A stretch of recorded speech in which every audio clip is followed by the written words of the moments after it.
اس مبارک محفل میں آپ ایک دفعہ کہو لا الہ الا اللہ، اوپر والی بھی کہو۔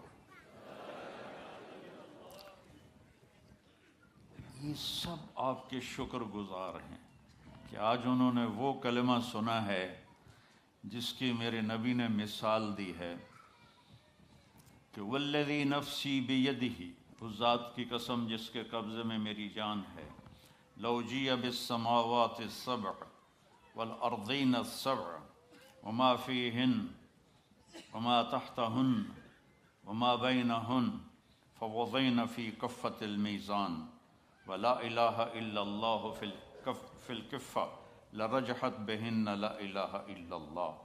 آپ نے فرمایا اس ذات کی قسم جس کے قبضے میں میری جان ہے، ایک ترازو ہو جو اللہ ہی بنا سکتا ہے، اس میں ساتوں زمینیں ڈال دو، ان کے دریا، ان کے سمندر، ان کے پہاڑ، ان کے جنگل، ان کے انسان، ان کے جانور، ان کے کھیتیاں، ان کے گھر، ان کی مشینیں، ان کے سارے وسائل کو ایک طرف رکھ دو، پھر یہ پورے سولر سسٹم کو اس کے اندر رکھ دو، پھر جتنا یہ کا یونیورس ہے اس ساری کو اس میں ڈال دو، پھر پہلا آسمان اور اس کے فرشتوں کو اس میں ڈال دو، پھر دوسرا آسمان اور اس کے فرشتوں کو اس میں ڈال دو، پھر تیسرا آسمان اور اس کے فرشتوں کو اس میں ڈال دو، پھر چوتھا آسمان اور اس کے فرشتوں کو اس میں ڈال دو، پھر پانچواں آسمان اور اس کے فرشتوں کو اس میں ڈال دو، پھر چھٹا آسمان اور اس کے فرشتوں کو اس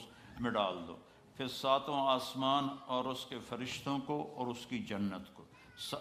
جنت کی فاؤنڈیشن ساتواں آسمان ہے، ساتویں آسمان سے شروع ہوتی ہے اور اللہ کے عرش کے ساتھ جا کے وہ اس کی چھت بنتی ہے، اس کو بھی ڈال دو، دوزخ کو بھی ڈال دو، جبریل کو بھی ڈال دو، میکائیل کو بھی ڈال دو، اسرافیل کو بھی بٹھا دو، اسرائیل کو بھی بٹھا دو، لوح محفوظ کو بھی بٹھا دو، کرسی کو بھی ڈال دو، اللہ کے عرش کو بھی ڈال دو، اور اللہ عرش کے اٹھانے والے فرشتوں کو بھی ڈال دو۔ اللہ کو ہٹا کے زمین سے لے کر عرش تک ساری کائنات کو ایک طرف بٹھا دو، ایک طرف ڈال دو، اور ایک چھوٹے سے پرچے پر لکھو لا الہ الا اللہ، اور اس کو دوسرے پلڑے میں ڈال دو، تو میرے نبی نے فرمایا اس ذات کی قسم جس کے قبضے میں میری جان ہے، لرجحت بہن لا الہ الا اللہ، یہ لا الہ الا اللہ کا چھوٹا سا پرچہ ساری کائنات کو یوں ہوا میں اٹھا دے۔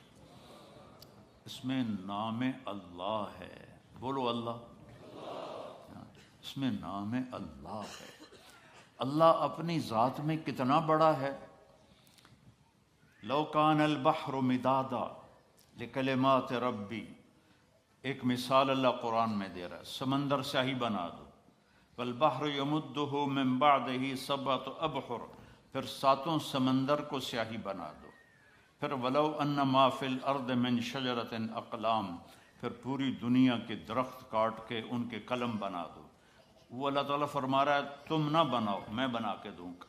کتنے لندن میں، انگلینڈ میں اور یورپ میں کتنے درخت ہیں، اور میں افریقہ میں گیا ہوں، وہاں کے جو ملک جنگل سے بھرے ہوئے ہیں ان میں سے گزرا ہوں، تو اتنا بڑا درختوں کا خزانہ، اور اللہ تعالیٰ کہتا ہے سب کاٹ کے قلم بنا کے تمہیں پکڑا دوں، ان عورتوں کو بھی، ان مردوں کو بھی، اور سب کو میں علم دوں بڑا زبردست، اور پھر ان کے آگے میں پیپر رکھ دوں، اور میں کہوں کہ یہ 7 سمندر کی سیاہی ہے اور یہ قلم ہے، اور تم سارے آدم سے لے کر آخری انسان تک کٹھے ہو جاؤ اور میری تعریف لکھو، ڈبوبو اور لکھو۔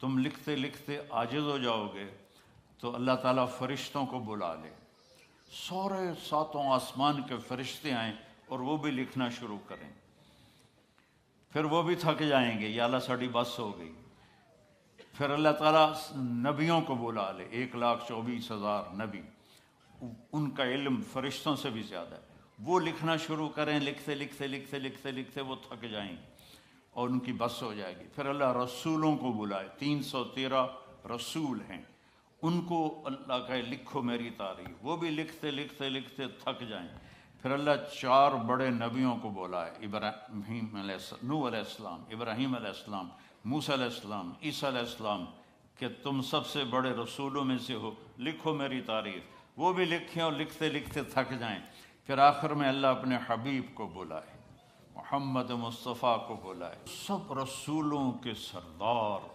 سب رسولوں سے زیادہ علم والے، میرے محبوب اب آپ کی باری ہے، آؤ میری تعریف لکھو۔ فرشتے بھی تھک گئے، نبی بھی تھک گئے، رسول بھی تھک گئے، انسان بھی تھک گئے، شاعر بھی تھک گئے، خطیب بھی تھک گئے، ادیب بھی تھک گئے، عورتیں بھی تھک گئیں، مرد بھی تھک گئے، عالم بھی تھک گئے، ان پڑھ بھی تھک گئے، اب آپ کی باری، آؤ اور میری تعریف لکھو۔ اور اللہ کا حبیب بھی قلم اٹھائے اور لکھنا شروع کرے، اور لکھتا جائے اور لکھتا جائے اور لکھتا جائے، تو آخر میں کیا اللہ کہہ رہا ہے، لَنَفِدَ الْبَحْرُ قَبْلَ أَن تَنْفَدَ كَلِمَاتُ رَبِّي وَلَوْ جِئْنَا بِمِثْلِهِ مَدَدًا۔ ایک دن آئے گا کہ سمندر خشک ہو جائیں گے، قلم ٹوٹ جائیں گے، اور تیرے رب کی تعریف کا ذرہ بھی ادا نہ ہوگا۔ اتنا بڑا اللہ ہے۔ اللہ اپنا تعارف کرایا تھا۔ آج میں چاہتا ہوں ان دیواروں کو اللہ سناؤں، آپ کو بھی اللہ سناؤں۔ اللہ کہتا اللہ اننی انا اللہ، میں ہوں اللہ، میرا نام ہے اللہ۔ اللہ کا نام خدا نہیں ہے، اللہ کا نام بھگوان نہیں ہے، اللہ کا نام ایشور نہیں ہے، اللہ کا نام گاڈ نہیں ہے، اللہ کا نام اللہ ہے۔ اللہ ہمارے بر صغیر میں، انڈو پاک میں، ہم اللہ کو خدا کہتے ہیں۔ خدا، خدا ایک انسان کا بنایا ہوا لفظ ہے، فارسی کا لفظ ہے۔ اللہ نے اپنا نام جو چنا وہ ہے اللہ۔ بولو پھر کہو، اللہ کی قسم یہاں تم سے زیادہ فرشتے ہیں، سارے تمہیں خوش ہو کے دیکھ رہے ہیں، عرشوں پہ اللہ تمہیں خوش ہو کے دیکھ رہا ہے کہ آج میرا نام یہ در و دیوار سن رہے ہیں، جہاں ہر وقت کیا سے کیا ہنگامے ہوتے رہتے ہیں۔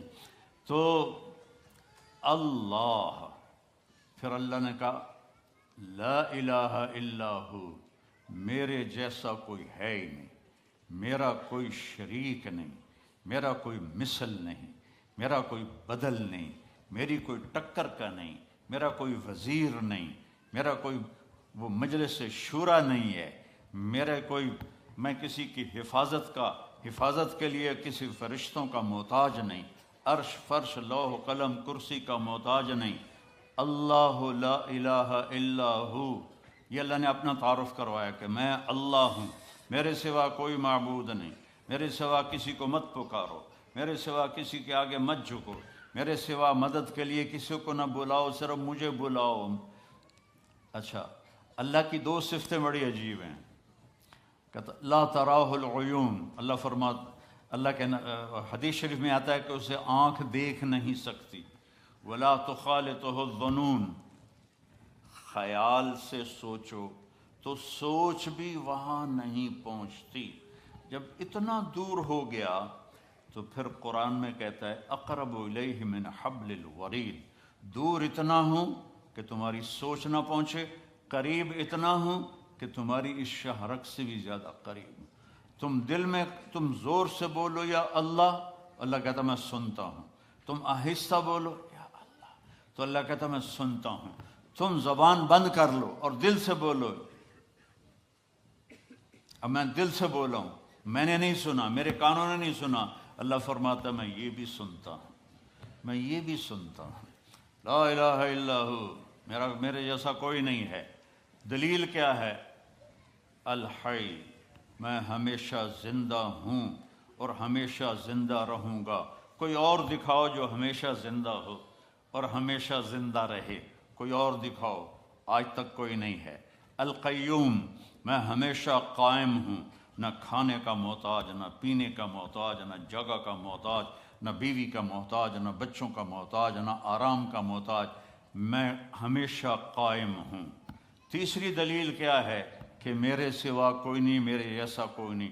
لا تاخذہ سنۃ ولا نوم، نہ مجھے اونگ آتی ہے نہ میں سوتا ہوں، نہ اونگ آتی ہے نہ سوتا ہوں۔ موسیٰ علیہ السلام سے ان کی قوم نے پوچھا تیرا رب سوتا ہے؟ بڑے عجیب سوال کرتے تھے، تیرا رب سوتا ہے؟ تو موسیٰ علیہ السلام نے کہا کیسی بکواس کرتے ہو؟ تو اللہ تعالیٰ نے فرمایا میں سمجھاتا ہوں، رات ہوئی نا تو اللہ نے فرمایا 2 پیالے لے کے کھڑے ہو جاؤ، اور دیکھو یہ پیالے ٹوٹنے نہیں چاہیے، کھڑے ہو جاؤ۔ اب موسیٰ علیہ السلام لے کے کھڑے ہو گئے۔ انسان ہے، تھوڑی دیر بعد تھکن شروع ہو گئی، تھوڑی دیر بعد اونگ ہونی شروع ہو گئی، جھٹکے شروع ہو گئے، سنبھال کے رکھ رہے تھے۔ ایک دم جو جھٹکا آیا زور سے نیند کا تو دونوں پیالے گر کے ٹوٹ گئے۔ کہا موسیٰ تیرا رب بھی سو جائے تو یہ زمین آسمان ایسے ہی ٹوٹ جائیں گی، تیرا رب سونے سے پاک، لا تاخذہ سنۃ ولا نوم۔ میں آپ کو دیکھ رہا ہوں تو یہ اوپر نہیں نظر آ رہی، میں ان کو دیکھ رہا ہوں تو مجھے آپ نظر نہیں آ رہے، آپ میرے سامنے تو مجھے پیچھے نظر نہیں آ رہا، میں نے ادھر دیکھا تو مجھے یہ نظر نہیں آ رہے، میں نے ان کو دیکھا تو مجھے یہ نظر نہیں آ رہا۔ اور میرا اللہ کہتا ہے احاط بصرہ بجمیع المرئیات، کائنات، مشرق مغرب شمال جنوب اوپر نیچے، جہاں جو کچھ ہے تیرے رب کی نظر اس پر ہے۔ پھر مثال دیتا ہے اللہ، یرا دبیب النملۃ السوداء علی الصخرۃ الصماء فی اللیلۃ الظلماء، اندھیری رات ہو، کالی رات، کالی چونٹی ہو، چونٹی کتنی چھوٹی سی ہوتی، اور کالا پتھر ہو، کالا پہاڑ ہو اور کالا پتھر ہو اور اس پر کالی چونٹی ہو، اوپر اندھیری رات ہو، ایک رات کا اندھیرا، ایک پہاڑ کا اندھیرا، ایک پتھر کا اندھیرا، ایک چونٹی کا اندھیرا خود کالی۔ تو اللہ یہ نہیں کہہ رہا کہ میں کیڑی ویندا پہ ہاں، اللہ فرماتا ہے دبیب النملۃ السوداء، اس کالی چونٹی کے کمزور کمزور ٹانگوں سے جو پتھر کے اوپر لکیر پڑ رہی ہے تیرا رب وہ بھی دیکھ رہا ہے۔ تو شراب پینے والے کو کیسے نہیں دیکھے گا، یا شراب بیچنے والے کو کیسے نہیں دیکھے گا؟ یہاں مہلت ہے، کرو جو مرضی آتا ہے کرو، ایک دن تک حساب کا اللہ نے رکھا ہے، جانا ہی پڑے گا، آنا ہی پڑے گا۔ یا تو موت سے لڑ کے کھڑے ہو جاؤ، میں نہیں مردا، مر نہیں، یا اسرائیل کو کلاشنکوف مار دو، چل تینوں مار چھڑے، یا قبر میں جانے کے منکر ہو جاؤ، کچھ نہیں ہو سکتا۔ میں نے اپنے جوان بیٹے کو اپنے ہاتھوں سے قبر میں اتار دیا ہے۔ تو پھر اپنی زندگی کو اللہ کے تابع کر دو، اللہ کی مان کے چلو، اللہ کو راضی کر کے چلو۔ لا تاخذہ سنۃ ولا نوم۔ اگلی دلیل کیا ہے؟ لہو ما فی السماوات وما فی الارض، زمین آسمان کا مالک، زمین بھی اس کی آسمان بھی اس کا، وما بینہما درمیان بھی اس کا، وما تحت الثری زمین کے نیچے بھی اس کا۔ اگلی دلیل کیا ہے؟ من ذا الذی یشفع عندہ الا باذنہ، کوئی اس کے سامنے بول نہیں سکتا اس کی اجازت کے بغیر۔ اگلی دلیل کیا ہے؟ یعلم ما بین ایدیہم وما خلفہم، تمہارے آگے کیا ہونے والا ہے وہ بھی پتہ ہے، تمہارے پیچھے کیا ہو چکا ہے وہ بھی پتہ ہے۔ ولا یحیطون بشیء من علمہ الا بما شاء۔ اگلی دلیل کیا ہے؟ کہ اس کے علم کو کوئی پورا نہیں لے سکتا، اس کا علم لامحدود ہے اور ہر چیز محدود ہے۔ اگلی دلیل کیا ہے؟ وسع کرسیہ السماوات والارض۔ تسی چھوٹی جی کرسی رکھ چھڑی، میرا اللہ کہتا ہے میری کرسی اتنی بڑی ہے کہ 7 زمین آسمان کے اوپر چھائی ہوئی ہے۔ ولا یؤودہ حفظہما۔ اگلی دلیل کیا ہے؟ یؤود کہتے ہیں مزدور زیادہ جب بوجھ اٹھاتا ہے نا، زیادہ جب بوری اٹھاتا ہے پوری، تو وہ کرتا اس آواز کو عربی میں واد کہتے ہیں، وہ تو اللہ تعالیٰ فرماتا ہے 7 زمین آسمان کو سنبھالتے ہوئے میری ذرا سی آواز بھی نہیں نکلتی، ذرا سی آواز، تھکنا نہیں، ذرا سی آواز بھی نہیں نکلتی۔ ولا یعودہ حفظہما وہو العلی العظیم، بلندیوں کا مالک، عظمتوں کا مالک، کل کائنات کا مالک۔ تو لا الہ الا اللہ کیا ہے؟ اللہ سے دوستی لگا لو۔ لا الہ الا اللہ ہے، اللہ سے دوستی لگا لو۔ لا کے ساتھ سب کی نفی کر دو، جو لا کہا وہ لا ہوا، وہ لا بھی اس میں لا ہوا، جز لا ہوا، کل لا ہوا، پھر کیا ہوا؟ اللہ